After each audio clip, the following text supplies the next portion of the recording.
Good day, this is Joharto El Uso, your reporter for today. My report is all about address terms under solidarity and politeness. How do you name or address another? By title? By first name? By last name? Or by nickname? Or by some combination of this or by nothing at all? So deliberately avoiding the problem. What factors govern the choice you make? Is the address process asymmetrical? That is, if I call you Mr. Jones, do you call me John? Or is it symmetrical, so that Mr. Jones leads to Mr. Smith and John to Fred? All kinds of combinations are possible in English. Dr. Smith, John Smith, Smith, John, Johnny, Doc, Sir, Mac, and so on. Dr. Smith himself might also expect doctor from a patient, doctor from his son, John from his brother, dear from his wife, and sir from a police officer who stops him if he drives too fast, and he might be rather surprised if any one of this is substituted for any other. Example: excuse me dear, can I see your license? From the police officer.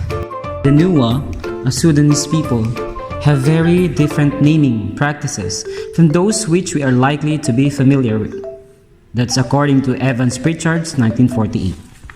Every Nuwa has a personal or birth name, which is a name given to the child by the parents shortly after birth and retained for life.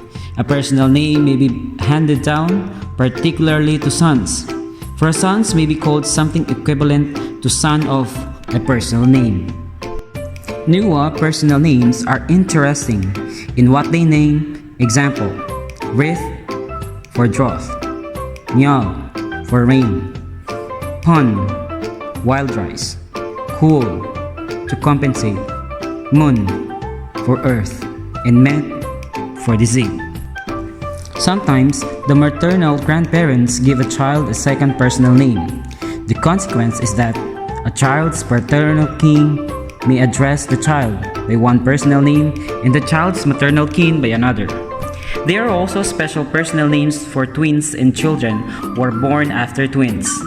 Males are addressed by their personal names in their paternal villages during boyhood, but this usage shifts in later years when senior males are addressed as Gwa, or father, by less senior males, who themselves receive Gwa from much younger males.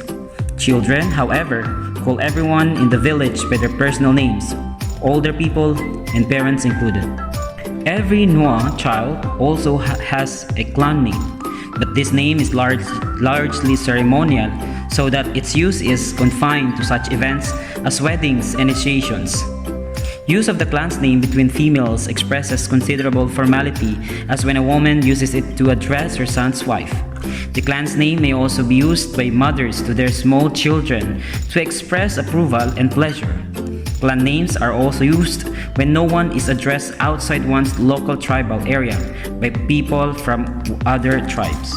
In addition to personal names which are given and clan names which are inherited, the Nua also have ox names, that is, names derived from a favored ox. A man may choose his own ox name. This is a name which a man uses in the triumphs of sport, hunting, and war, and it is the name used among arguments for purposes of address. Women's ox names come from the bulls called by the cows they milk. Women's ox names are used mainly among women. Occasionally, young men will address young girls by their ox names as part of flirting behavior or their sisters by these names if they are pleased with them. Married women replace the ox names with cow names taken from the family herds, and men do not use these names at all. Evans Pritchard points out a number of further complications in naming and addressing, having to do with the complicated social arrangements found in Nuon life. A person's name varies, which circumstances for each person has a number of names which he or she can use. In addressing another, the choice of a name which you use for the other depends both on your knowledge of exactly who that other is. Example: his or her age and lineage, and on the circumstances of the meeting. For another fascinating account of naming practices, this time among the Giriama, a coastal people of Kenya, according to Perkin 1989. Having taken this brief glance at Nua name and addressing practices, we can now turn our attentions to English usage. Brown and Ford's study in 1961 of naming practices in English was based on an analysis of modern plays, the naming practices observed in a business in Boston, and the reported usage of business executives and children in the Midwestern United States and in Yoredale in England. They report that the asymmetric use of title, last name, and first name indicated inequality in power, that mutual TLN indicated inequality and unfamiliarity, and that mutual first name indicated equality and familiarity. The switch from mutual TLN to FN is also usually initiated with the more powerful member of the relationship. Other options exist too in addressing another, title alone, example, professor or doctor, last name alone, example, Smith, or multiple naming, example, variation between Mr. Smith and Fred. We should note that in such a classification, titles like Sir or Madam are generalized variants of the title category, that is, generic titles, and forms like Mac, Buddy, Jack, or Mate are generic first names, as in, what's up mate, or hey Mac, I wouldn't do that if I were you. Address by title alone is the least intimate form of address in that titles usually designate ranks or occupations, as in colonel, doctor, or waiter. They are devoid of personal content. We can argue therefore that Dr. Smith is more intimate than doctor alone, acknowledging as it does the other person's name is known and can be mentioned. Knowing and using another first name is, of course, a sign of considerable intimacy, or at least of a desire for such intimacy. Using a nickname or pet name shows an even great intimacy. When someone uses your first name alone in addressing you, you may feel on occasions that the person is presuming an intimacy you do not recognize, or alternatively, is trying to assert some power over you. We can see some of the possible dangers in cross-cultural communication when different relationships are expressed through what appears, superficially at least, to be the same address system. The dangers are even greater if you learn the terms in a new address system but fail to appreciate how they are related to one another. I might add that the use of a person's first name in North America does not necessarily indicate friendship or respect. First names are required among people who work closely together, even though they might not like each other at all. First name may be even used to refer to public figures, but contemptuously as well as admiringly. The asymmetric use of names in address terms is often a clear indicator of a power differential. School classrooms are almost universally good examples.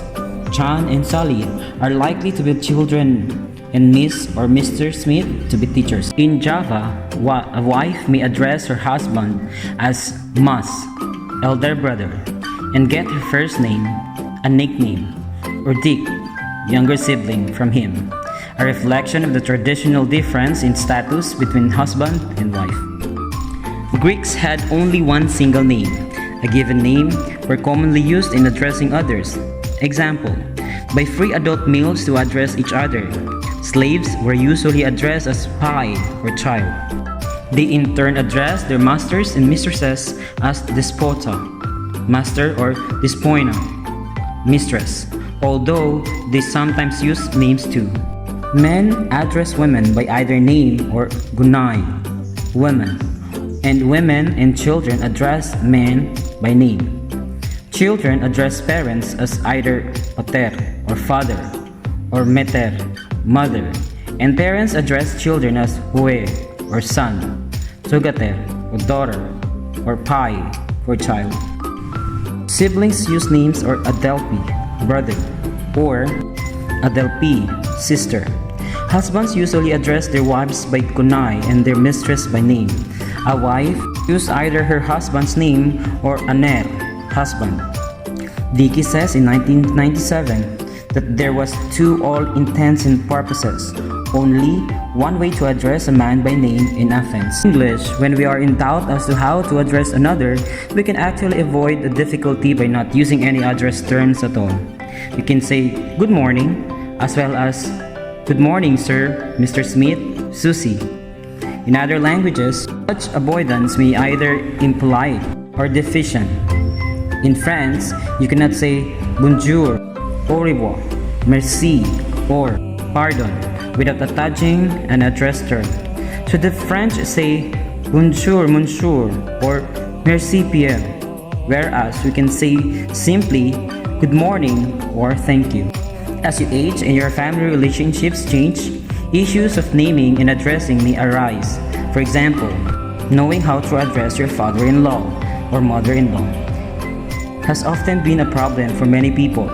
Mr. Smith is sometimes felt to be too formal, Bill too familiar, and Dad preempted or even unnatural. The arrival of grandchildren is sometimes seen as a way out, it being easier to call a father-in-law granddad than dad. Such a move may also be accompanied in some families with a switch of address for your own parents, so that your mother is addressed as grandma rather than mom. Sometimes this appears to be intended only as a temporary help to the grandchildren in learning the right terms of address. But it can easily become a permanent change so that granddad and grandma come to replace dad and mom. In some cases, grandma may be used for the maternal grandmother and gran, or nana for the paternal one, or vice versa. Some languages actually employ what we regard as kinship terms for use as address terms. We saw the equivalent of English father, so used among the Noi.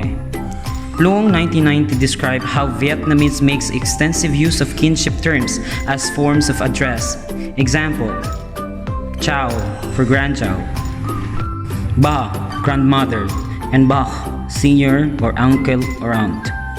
The kinship system itself is a generation in age-oriented with terms for both the paternal and maternal sides.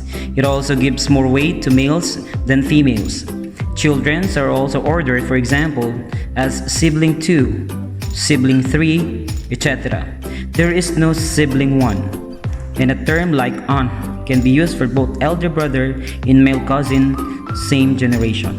As a further instance, PAM 2002 says that between married couples, mean, body, is used to address the spouse by either the husband or wife. If the speaker is the husband, he uses on or elder brother for self-reference. If the speaker is a wife, she uses M or younger siblings for self-reference. However, times are changing, and in urban settings now, if husbands are younger than their wives, particularly educated ones, consider the term M for self-reference to be either humorous or embarrassing. In this case, proper names come to the rescue. Wives refer to their husbands to themselves by proper names, or they use aunt or elder brother to address their husbands, and their own proper names to refer to themselves. One interesting hypothesis about address terms, according to Robinson 1972, is that in those societies in which a person's status derives from his or her achievements, few distinctions in address are made. In such societies, people may use only one basic form of address. They rely on other means for signaling the variety of relationships that we must presume still exist. However, in societies where status is ascribed, that is, derived from birth, into a particular social group, we are much more likely to find sets of finely graded address terms. Thank you for listening.